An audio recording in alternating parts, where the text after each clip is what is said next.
Just when the world's most polarizing duchess thought she had successfully distanced herself from one culinary controversy over alleged avocado blood mines, Meghan Markle now finds her quintessential California branding aspirations facing a far stickier public relations predicament.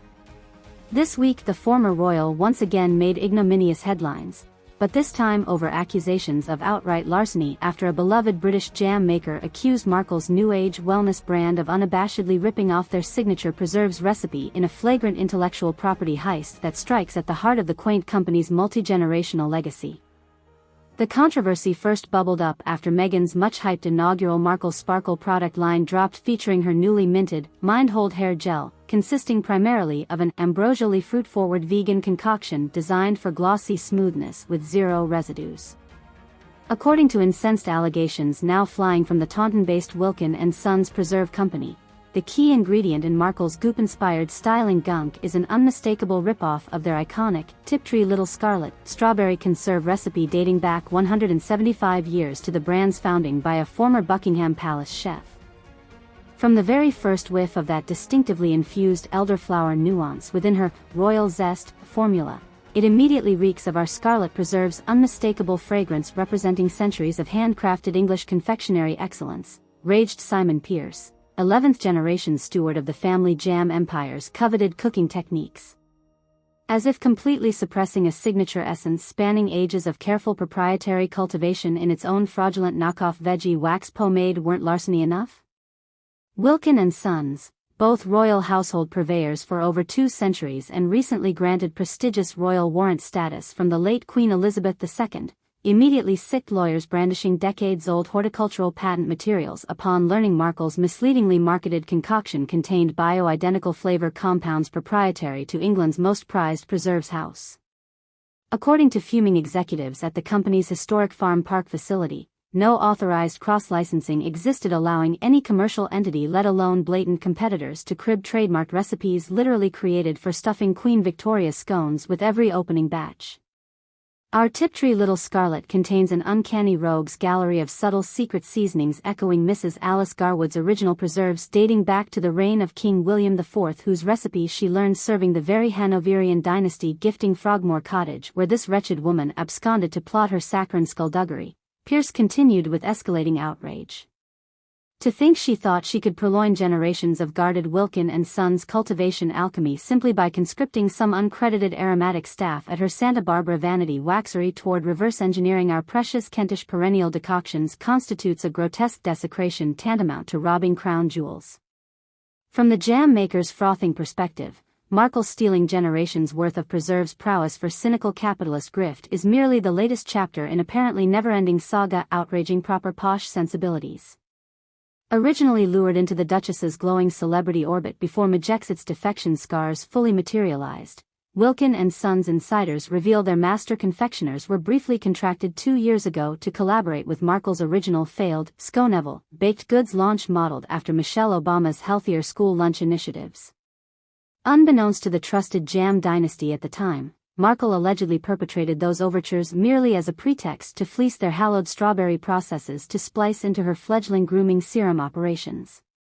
Naturally, we assumed her royal cred automatically evinced utmost discretion safeguarding our sainted formulas from ever being pilfered for profit or reproduced beyond palace consumption like some common preserve for the lower orders, grumbled Pierce amid an outburst of aristocratic umbrage.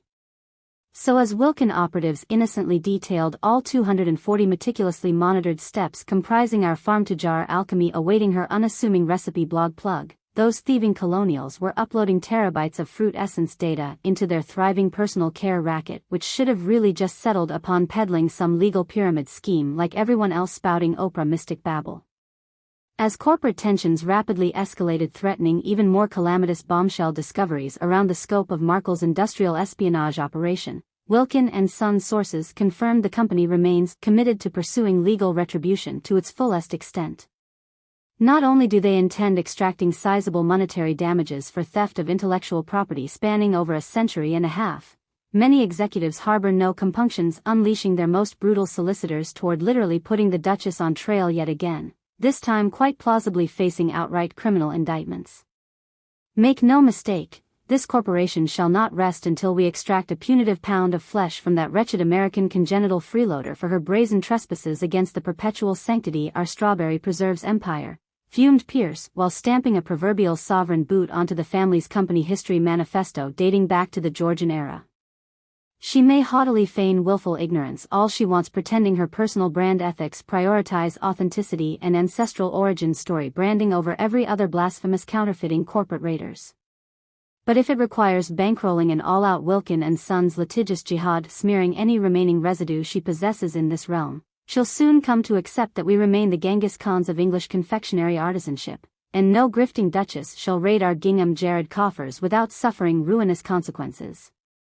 While Markle herself has remained typically tight-lipped amid the latest outrage tornado engulfing her lifestyle branding, unofficial allies closer to the Duchess's celebrity influencer orbit suggest she already sees the confectionery industry's persecutory crusade as yet another racist conspiracy meant to sabotage the very entrepreneurial striving she champions.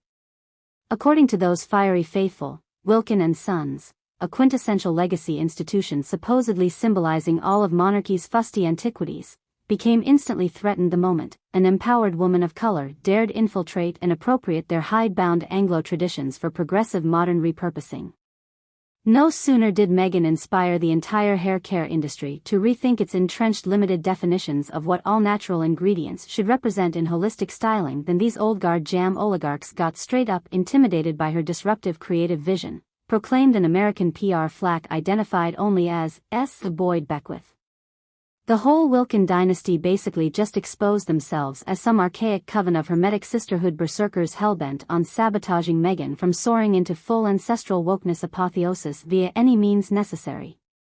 Indeed, if Beckwith's diatribes reflect sentiments from Markle's inner circle, it appears the embattled Duchess already escalated their jelly confrontation all the way to the highest moral echelons, pitting her racially pioneering personal care vision against allegedly croaking old white British colonialism itself.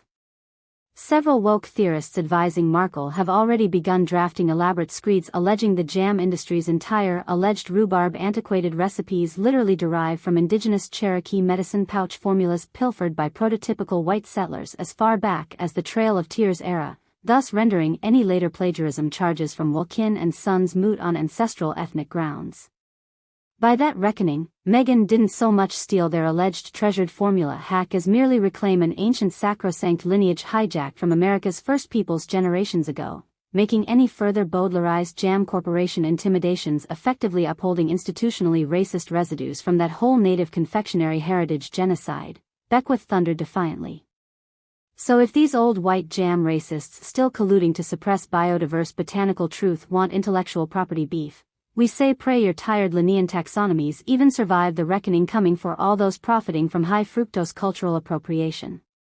The Duchess of Sugar-Free may yet drag you colonizer confectioners straight into the crucible of cosmic ancestral justice whether